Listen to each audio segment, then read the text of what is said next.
কতটুকু হলে আমি ভাববো যে আমারটা পারফেক্ট আছে, ঠিক আছে, এই জিনিসটা কিন্তু অনেকেই জানেন না, ঠিক না?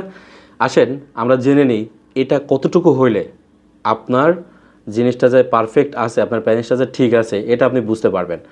তো আমাদের অনেক সময় দেখা যায় যুবক বয়সে অতিরিক্ত হাত দ্বারা নষ্ট হয়ে যায়, ঠিক না? তারপরে স্বপ্নদোষ, ক্ষয় সমস্যা আসে না? আসে তো।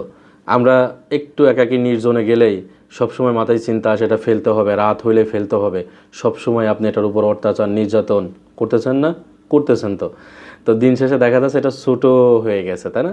এটা বেসিক্যালি যার যার হাতের এভাবে চার চার এভাবে 12 আঙ্গুল থাকবে, বা 11 বা 10, এবং অনেকেরই আছে 8 আঙ্গুল 9 আঙ্গুল। তবে কতটুকু থাকাটা মানে উচিত, এটা হচ্ছে 10 আঙ্গুল থাকবে যার যার হাতের, যার যার হাতের যে কোনো বয়সের 10 আঙ্গুল থাকবে। এভাবে করে 4 4 আর 2। আর যদি বেশি থাকে তাহলে আপনি বেশি পেয়েছেন, ঠিক না? এটা নিয়ে কোনো সমস্যা নেই। কিন্তু অনেকের আবার 1 2 কম থাকে, এটা তো চলে, চলে না তা না। কিন্তু যাদের একদমই 4 আঙ্গুল বা 3 আঙ্গুল হয়ে গেছে, বা আপনার 5 আঙ্গুল হয়ে গেছে, এদের কিন্তু অনেকাংশেই কম। তো ছোট হলে কি হয়?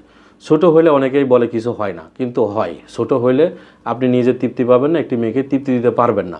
কারণ আপনি যদি কখনো দেখেন যে আপনারটা 4 আঙ্গুল, আপনার বন্ধুরটা হচ্ছে এরকম 12 আঙ্গুল, তখন আপনি সারাদিন চিন্তা করবেন আপনার ওই বন্ধু কিভাবে এটা বানালো, আর আপনার কেন এটা হলো, এতটুকু কেন হলো? কারণ আপনি হাত দ্বারা নষ্ট করেছেন, ও করেনি।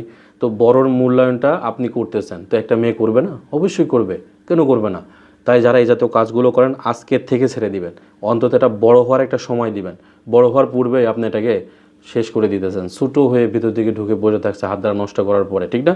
সারাদিন খুব দুর্বল লাগছে, ক্লান্ত লাগছে, কোনো কিছু ভালো লাগছে না। আর যাদের বাঁকা মানে শিল্পকর্ম করে ফেলেছেন, বামে বাঁকা ডানে বাঁকা, এটার আকৃতিগত পরিবর্তন করে ফেলেছেন, তাদের জন্য তো অবশ্যই একটা দুঃখজনক বিষয় যে একটি মেয়ে যখন এটা দেখতে পাবে তখন সে আফসোস করবে তার জীবনে সে পরিপূর্ণ জিনিসটা পেল না। কারণ এটার কোনো বিকল্প হয় না, এটা আপনার স্ত্রীরই। অন্যেরটা নিয়ে এসে হাওলাত কর্য করলে তো হবে না, ধার নিয়ে আসলে হবে, হবে না। তাই যাদের এরকম সমস্যা, বহুত ওষুধ আছে, খেতে হবে, ট্রাই করতে হবে, এরকম মালিশ আছে, মালিশ ব্যবহার করতে হবে, তাহলেই পরিপূর্ণতা আসবে।